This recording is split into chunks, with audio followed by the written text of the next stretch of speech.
Hola, te doy la bienvenida nuevamente a este espacio de crecimiento personal y espiritual. Vamos a continuar con la segunda parte de nuestro audiolibro A través del tiempo del famoso autor Brian Weiss. Habíamos quedado para iniciar el segundo capítulo que se llama Hipnosis y regresión y dice así.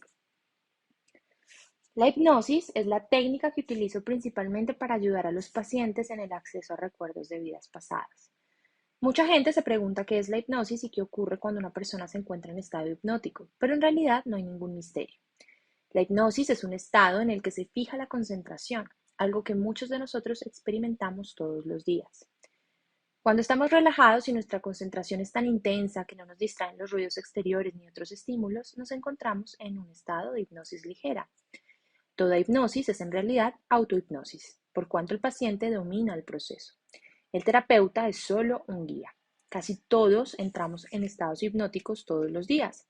Cuando estamos absortos en un buen libro o una película, cuando conducimos el coche en el último tramo de regreso a casa y de repente llegamos sin saber cómo, hemos estado funcionando con el piloto automático.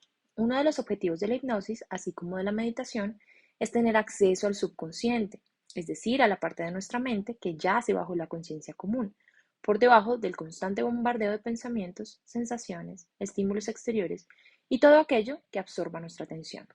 La mente subconsciente funciona en un plano más profundo que el plano de conciencia habitual. En el subconsciente, los procesos mentales se producen sin que los percibamos de modo consciente. Cuando estos procesos subconscientes pasan súbitamente a nuestra conciencia, tenemos instantes de intuición, sabiduría y creatividad. El subconsciente no está limitado por las impuestas fronteras de la lógica, el espacio y el tiempo. Puede recordarlo todo, cada instante.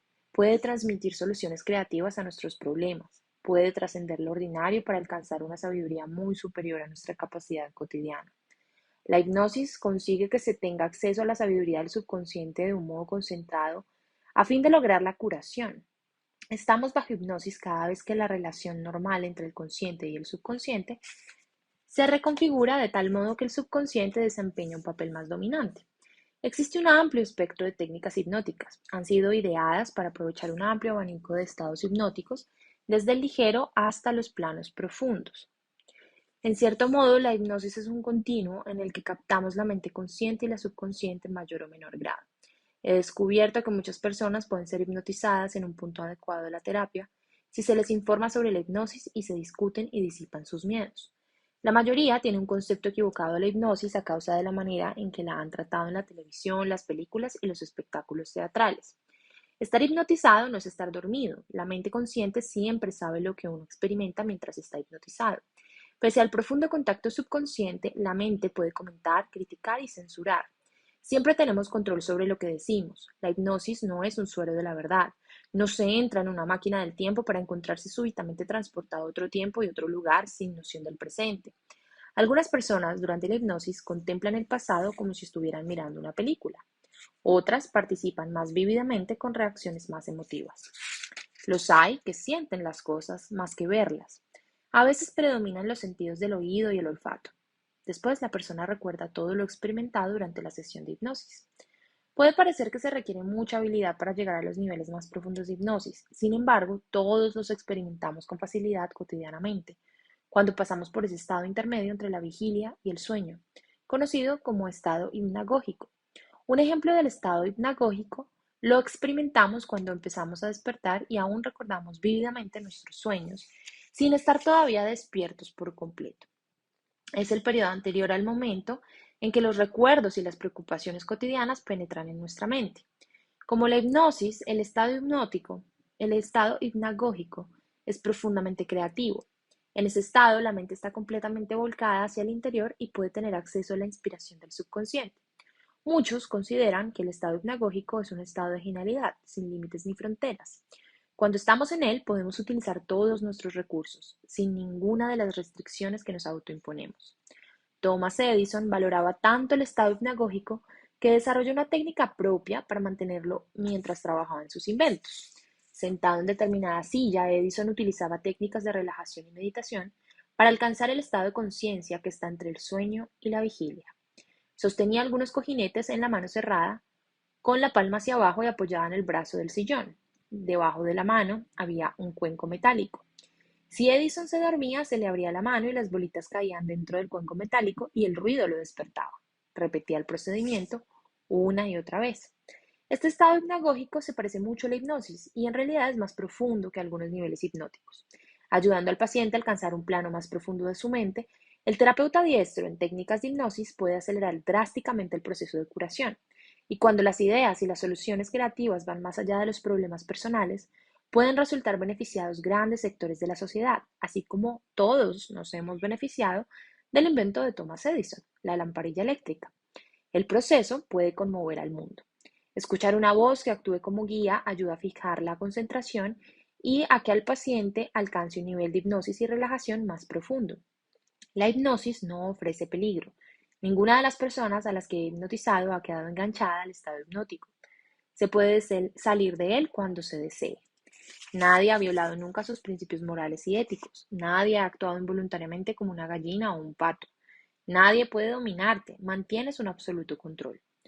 Durante la hipnosis, tu mente está siempre despierta y observando. Es por esto que al estar profundamente hipnotizados e inmersos activamente en una secuencia de recuerdos infantiles o de una vida anterior, podemos responder a las preguntas del terapeuta, hablar en el idioma que utilizamos habitualmente, conocer los sitios geográficos que vemos e incluso saber en qué año nos encontramos, ya que suele aparecer ante la vista interior o presentarse en la mente sin más. La mente hipnotizada, que siempre retiene una noción y un conocimiento del presente, pone en contexto los recuerdos de infancia o de vidas pasadas. Si aparece el año 1900 y nos vemos construyendo una pirámide en Egipto, sabemos que es el año 1900 a.C., aunque no veamos esas letras. Por la misma razón, un paciente hipnotizado, que se vea como un campesino que combate en la guerra de la Europa medieval, por ejemplo, puede reconocer en algunas personas de esa vida pasada las que conoce en su vida actual. Por eso puede hablar inglés moderno, comparar las toscas armas de esa época con las que puede haber visto o usado en su vida actual, dar fechas, etc. Su mente actual está despierta, observando y haciendo comentarios. Siempre puede comparar los detalles y los hechos con los de su vida actual. Es el observador de la película, su crítico y habitualmente también la estrella. Y mientras tanto, permanece en relajado estado hipnótico. La hipnosis coloca al paciente en un estado de gran potencial curativo, ya que le brinda acceso al subconsciente. Para hablar metafóricamente, pone al paciente en un bosque mágico donde se encuentra el árbol de la curación. Pero si la hipnosis lo deja entrar en ese territorio curativo, el proceso de regresión es el árbol cuyas frutas sagradas debe comer para curarse. La terapia de regresión es el acto mental de retroceder a una época anterior, cualquiera que sea, a fin de recobrar recuerdos que puedan estar influyendo negativamente en la vida actual del paciente y que tal vez son la fuente de sus síntomas. La hipnosis permite a la mente evitar las barreras de la conciencia para tratar de obtener información, incluyendo esas barreras que impiden a los pacientes el acceso consciente a sus vidas pasadas. Compulsión a la repetición es el nombre que usó Freud para describir el impulso, con frecuencia irresistible, de redramatizar o repetir experiencias emocionales, típicamente dolorosas, que nos sucedieron en el pasado. En sus escritos sobre el psicoanálisis, el famoso psicoanalista británico Ernest Jones define la compulsión repetitiva como el impulso ciego de repetir experiencias y situaciones anteriores independientemente de las ventajas que se pudieran obtener, haciéndolo desde el punto de vista del placer-dolor. Por muy perjudicial y destructiva que sea una conducta, la persona parece forzada a repetirla. La voluntad es incapaz de dominar la compulsión. Freud descubrió que es efectivo traer a la conciencia el trauma inicial, liberarlo catárticamente, proceso que los terapeutas llamamos abreacción, e integrar lo que se ha sentido y aprendido. La terapia de regresión hipnótica realizada por un terapeuta hábil comienza por poner al paciente en estado hipnótico y luego darle las herramientas necesarias para sacar a la luz un episodio de ese tipo. Frecuentemente el episodio se produce durante la infancia. Esto forma parte de la teoría psicoanalítica común. Pero en otras oportunidades, tal como descubrí durante el tratamiento de Catherine, el trauma inicial se encuentra mucho más lejos, en vidas pasadas. He descubierto que un 40% de mis pacientes necesitan ahondar en otras vidas para resolver sus problemas clínicos actuales. Para casi todos los demás es bastante fructífera la regresión a un periodo anterior de esta vida. Sin embargo, para ese primer 40%, la clave de la curación es la regresión a vidas anteriores. Operando entre los límites clásicamente aceptados de la vida actual, el mejor de los terapeutas no logrará la curación completa de un paciente cuyos síntomas han sido causados por un trauma ocurrido en una vida anterior, tal vez siglos o milenios antes. Pero cuando se emplea la terapia de vidas pasadas para traer a la conciencia esos recuerdos, largamente reprimidos, la mejoría de los síntomas suele ser veloz y drástica. Un ejemplo del síndrome de compulsión repetitiva es el modelo de exhibicionismo sexual compulsivo. Sé de un joven que se ve compulsivamente dominado por una forma de exhibicionismo, específicamente exponer sus genitales ante ciertas mujeres mientras se masturba en un automóvil. Obviamente esa conducta es peligrosa y destructiva. Este joven escandaliza a las mujeres y ha sido arrestado varias veces. Sin embargo, su compulsión repetitiva continúa reiterándose. Su terapeuta ha rastreado los orígenes de su conducta hasta ciertos incidentes sexuales que se produjeron entre ese joven y su madre cuando era pequeño. La madre solía acariciar a su hijo mientras lo bañaba y él experimentaba erecciones. En ese niño se provocaron sensaciones confusas, excitantes y perturbadoras. Eran sensaciones sumamente intensas. Parte de la compulsión del joven parecía ser un deseo de recrear la intensidad de aquellas antiguas emociones. Pese al éxito que obtuvo este excelente terapeuta en descubrir un trauma temprano, la terapia ha dado solo resultados parciales y el paciente sufre frecuentes recaídas. Aunque esa conducta le causa profundos sentimientos de culpa y vergüenza, además de exponerlo a otros peligros, experimenta arrolladores impulsos de repetirla. Basándome en mi experiencia, con más de 300 regresiones individuales a vidas pasadas, existe una buena posibilidad de que el fracaso parcial de esta terapia se deba a que el trauma original se haya producido en vidas anteriores. Tal vez la manifestación más reciente, la experimentada en su vida actual, sea solo la última en una serie de traumas similares. El modelo recurrente ya ha quedado establecido. Es preciso traer a la conciencia todos los traumas y no solo los más recientes. Entonces se puede producir la curación completa. Muchos de mis pacientes han recordado, bajo los efectos de la hipnosis, diferentes modelos traumáticos que se repiten de modos diversos, vida tras vida. Entre esos modelos se encuentra el abuso entre padre e hija, recurrente a lo largo de los siglos y que emerge una vez más en la vida actual. También incluyen el esposo con una conducta de abuso en una vida anterior que ha reaparecido en la actualidad como un padre violento. El alcoholismo es un estado que ha arruinado varias vidas y una pareja que reñía constantemente descubrió que habían tenido una conexión homicida en 4 vidas anteriores. Muchos de esos pacientes se habían sometido a terapia convencional antes de recurrir a mí, pero la terapia no era eficaz o solo conseguía un éxito parcial. Para estos pacientes era necesaria una terapia de regresión a vidas pasadas que erradicara por completo los síntomas y pusiera fin definitivamente a estos ciclos recurrentes de conducta nociva e inadaptada. El concepto de compulsión a la repetición parece válido. Sin embargo, se debería ampliar el campo del pasado para que incluyera también las vidas anteriores en caso de que resultara infructuoso para descubrir información sobre la vida presente. Estoy seguro de que el joven, que se ve impelido a masturbarse mientras conduce, necesita investigar sus vidas anteriores para identificar sus traumas y hacerlos aflorar en su conciencia actual. Mientras la base patológica esté todavía presente pero permanezca oculta, los síntomas volverán inevitablemente a repetirse. Solo cuando emerjan podrán ser realmente curados. He descubierto que la hipnosis, combinada con la terapia de regresión, sondea al inconsciente más profundamente que las técnicas psicoanalíticas como la asociación libre, por ejemplo, en la que el paciente permanece en un estado relajado pero consciente simplemente cerrando los ojos. Al estimular los estratos más profundos de las asociaciones mentales, utilizando áreas de almacenamiento de memoria inaccesibles para la mente consciente, la terapia de regresión bajo hipnosis ofrece a muchos pacientes resultados más profundos y muchísimo más rápidos. El material obtenido por medio de la terapia de vidas anteriores es en algunos aspectos como los convincentes arquetipos universales descritos por Jung.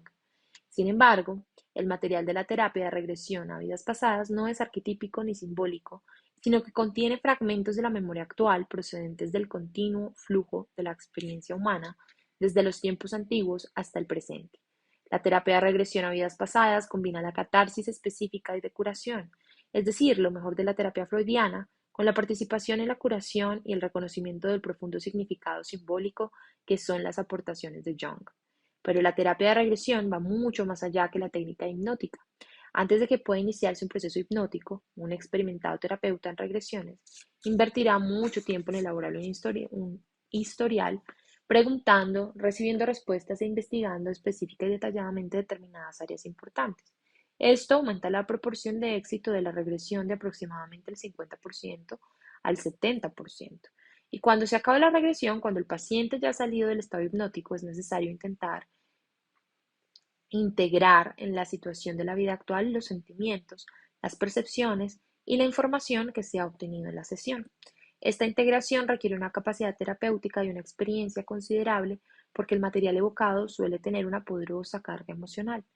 Por lo tanto, no recomiendo ninguna terapia de vidas pasadas llevada a cabo por un terapeuta que no esté respaldado por una institución tradicional, que no tenga un diploma de médico, psicólogo, asistente social u otros estudios acreditados. Los terapeutas de vidas pasadas sin una buena formación pueden carecer de la habilidad necesaria para dejar que un recuerdo se desarrolle a su propio ritmo y para ayudar al paciente a integrar el material. Empero, experimentar una regresión a vidas pasadas solo y en casa es en la mayor parte de los casos benéfico y relajante. El subconsciente es sabio y no proporcionará a la conciencia un recuerdo que ésta no sea capaz de asimilar. Existe un leve riesgo de que se presenten síntomas adversos como la ansiedad o la culpa, pero se pueden aliviar en caso necesario con una visita a un terapeuta preparado. Si un individuo experimenta la menor reacción adversa mientras está operando a solas, interrumpirá la experiencia protegido por el subconsciente. En cambio, el terapeuta no preparado podría tratar de imponerse al subconsciente y obligar al individuo a proseguir antes de que éste esté listo para hacerlo.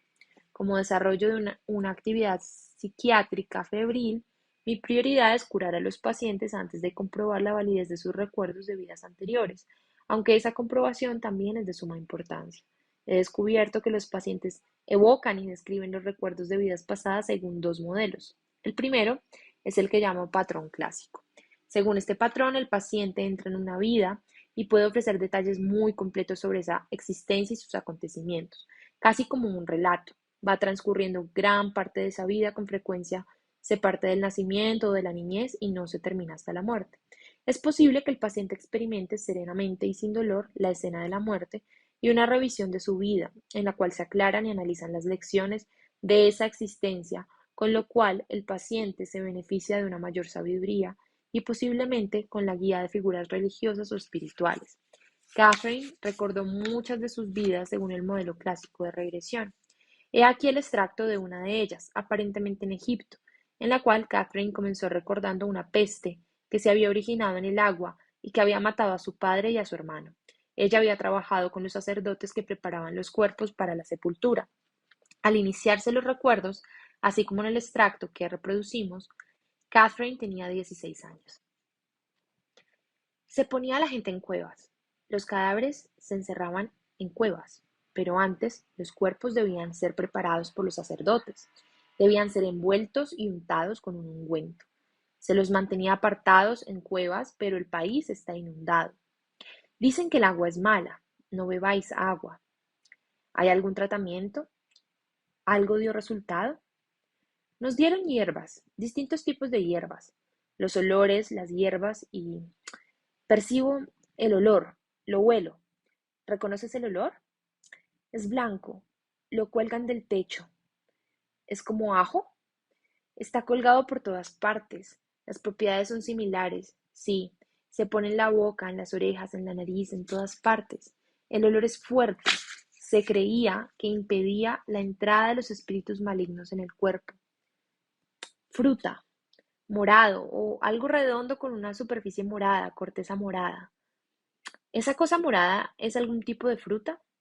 Tanis, ¿te ayudará eso? ¿Es para la enfermedad? En esta época sí.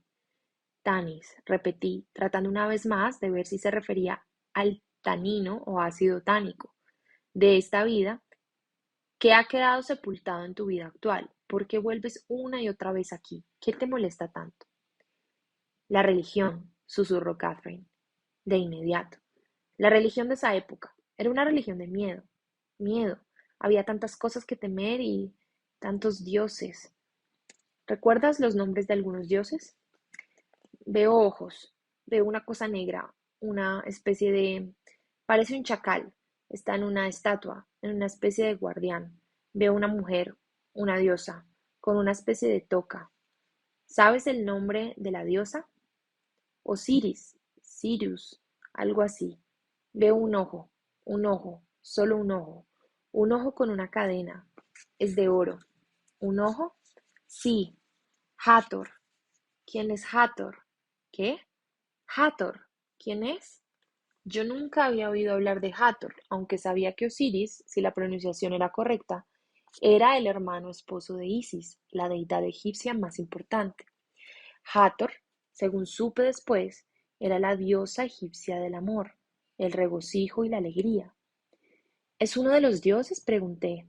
Hathor, Hathor. Hubo una larga pausa. Pájaro. Es plano, plano, un fénix. Guardó silencio otra vez. Avanza ahora en el tiempo hasta el último día de esa vida.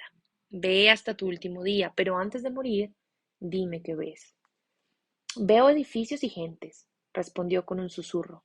Veo sandalias, sandalias. Hay un paño rústico, una especie de paño rústico. ¿Qué ocurre? Ve ahora al momento de tu muerte. ¿Qué te ocurre? Tú puedes verlo. No veo, no me veo más. ¿Dónde estás? ¿Qué ves? Nada, solo oscuridad. Veo una luz cálida. Ya había muerto, había pasado el estado espiritual. Al parecer, no necesitaba experimentar otra vez su muerte real. ¿Puedes acercarte a la luz? Pregunté. Allá voy. Ella descansaba apaciblemente esperando otra vez. ¿Puedes mirar ahora hacia atrás, hacia las lecciones de esa vida? ¿Tienes ya conciencia de ellas? No, susurró. Continuaba esperando. De pronto se mostró alerta, aunque sus ojos permanecían cerrados. Su voz fue más potente. Siento... Alguien me habla. ¿Qué te dicen? Hablan de la paciencia. Uno debe tener paciencia. Sí, continúa. La respuesta provino del maestro poeta. Paciencia y tiempo. Todo llega a su debido tiempo. No se puede apresurar una vida. No se puede resolver según un plan, como tanta gente pretende. Debemos aceptar lo que nos sobreviene en un momento dado y no pedir más. Pero la vida es infinita. Jamás morimos. Jamás nacimos en realidad. Solo pasamos por diferentes fases. No hay final. Los humanos tienen muchas dimensiones, pero el tiempo no es como lo vemos, sino lecciones que hay que aprender. Los detalles funerarios, la hierba empleada para luchar contra la enfermedad y las estatuas de dioses son todos típicos de la regresión clásica. También los amplios periodos cubiertos por la memoria, desde los 16 años hasta la muerte. Aunque Catherine no recordó aquí la experiencia de la muerte en sí, la había rememorado en una sesión previa. Pasó por ella para recibir la información espiritual iluminadora del otro lado. El segundo modelo de regresión a vidas pasadas es el que llamo patrón de flujo de momentos clave. En el flujo de momentos clave, el subconsciente une los momentos más importantes o significativos de una serie de vidas, los momentos clave que mejor elucidarán el trauma oculto y curarán más rápido y profundamente al paciente. A veces el flujo incluye la revisión entre dos vidas, a veces no. En ocasiones la lección o el patrón es sutil y no se aclara hasta que se aproxima el final del flujo o cuando pregunto específicamente cuál es. Otras veces es instantáneamente telegrafiado por el flujo de momentos clave de los recuerdos. En algunos pacientes, el flujo de momentos clave tiene una cualidad fragmentaria que puede expandirse, ya en un flujo más detallado, ya en un patrón clásico en sesiones posteriores. Según el óptimo flujo de recuerdos y curación, para cada paciente en especial, según lo determine su subconsciente. Con frecuencia, el flujo de momentos clave pasa espectacularmente de trauma en trauma, pero también de forma pasible y con suavidad de una escena de muerte a otra, urdiendo su propia forma de iluminación, imperturbable, pero también profundamente curativa. He aquí algunos ejemplos del flujo de momentos clave tomados también del caso de Catherine. Estos recuerdos provienen de su primera sesión de regresión de vidas pasadas. Hay árboles y un camino de piedra. Veo una fogata en la que se cocina. Soy rubia. Llevo un vestido pardo, largo y áspero. Calzo sandalias. Tengo 25 años. Tengo una pequeña llamada Cleastra. Es Rachel. Rachel es actualmente su sobrina, con la que siempre ha mantenido un vínculo muy estrecho. Hace mucho calor. Hay olas grandes que derriban los árboles. No tengo hacia dónde correr. Hace frío, el agua está fría. Debo salvar a mi niña, pero no puedo. Solo puedo abrazarla con fuerza. Me ahogo. El agua me asfixia. No puedo respirar, no puedo tragar. Agua salada. La pequeña me es arrancada de los brazos. Veo nubes. Mi pequeña está conmigo. Y otros de la aldea. Veo a mi hermano. Descansaba. Esa vida había terminado. Permanecía en trance profundo. Continúa, le dije. ¿Recuerdas algo más? Tengo un vestido de encaje negro y encaje negro en la cabeza. Mi pelo es oscuro, un poco canoso. Estamos en 1756 después de Cristo. Soy española. Me llamo Luisa y tengo 56 años. Estoy bailando. Hay otros que también bailan. Estoy muy enferma. Tengo fiebre, sudores fríos. Hay mucha gente enferma. La gente se muere. Los médicos no lo saben, pero fue por culpa del agua. La llevé hacia adelante en el tiempo. Me recobro, pero aún me duele la cabeza, aún me duelen los ojos y la cabeza por la fiebre, por el agua. Muchos mueren. Obviamente, en este flujo de momentos clave, el modelo es el trauma experimentado debido a un desastre natural. La naturaleza emocionalmente concentrada del patrón de flujo de momentos clave puede parecer intensa, pero según mi experiencia, revivir el trauma de la muerte solo ofrece un mínimo riesgo de provocar una reacción perturbadora en cualquiera de ambos patrones. En manos de un terapeuta preparado, incluso si el paciente trabaja solo en casa, la mayoría de la gente maneja e integra los recuerdos sin dificultad. En realidad, todo el mundo se siente mucho mejor.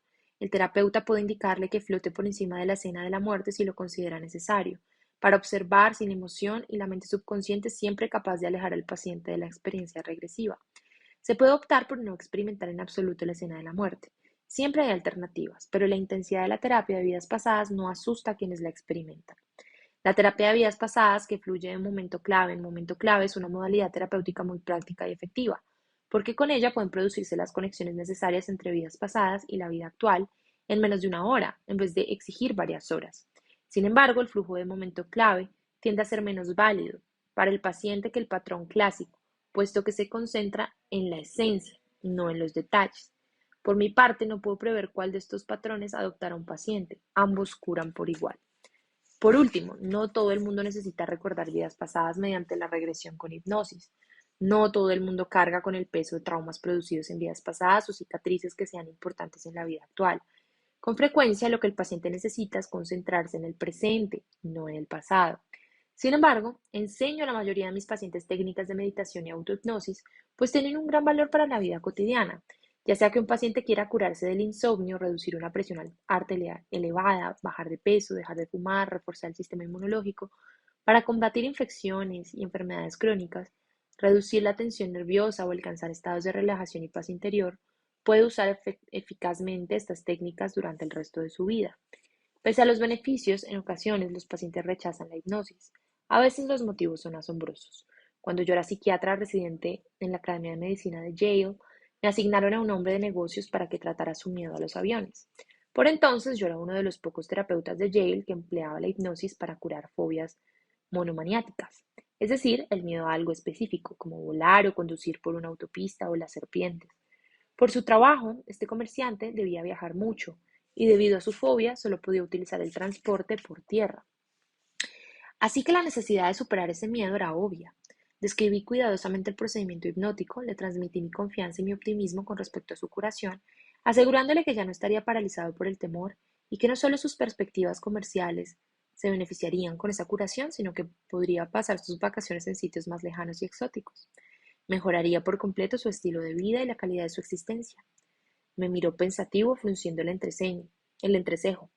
Los segundos pasaban lentamente. ¿Por qué no estaba más entusiasmado? No, gracias, doctor, dijo al fin. No quiero el tratamiento. Eso me cogió completamente desprevenido. Había tratado con éxito a muchos pacientes con síntomas similares, sin que ninguno rechazara mi ayuda. ¿Por qué? Le pregunté. ¿Por qué no quiere curarse? Porque le creo, doctor. Usted me curará. Ya no tendré miedo a volar y entonces subiré al avión. El aparato despegará. Luego se estrellará y así moriré. No, gracias. Contra eso no tuve argumento. Salió cordialmente de mi consultorio con su fobia intacta, pero innegablemente vivo aún. Yo estaba aprendiendo más sobre la mente humana, sus resistencias y sus negativas. Bueno, aquí terminamos el capítulo 2. Ya vamos a empezar el tercer capítulo en la siguiente parte. Entonces, sigan muy conectados y nos vemos en la siguiente grabación.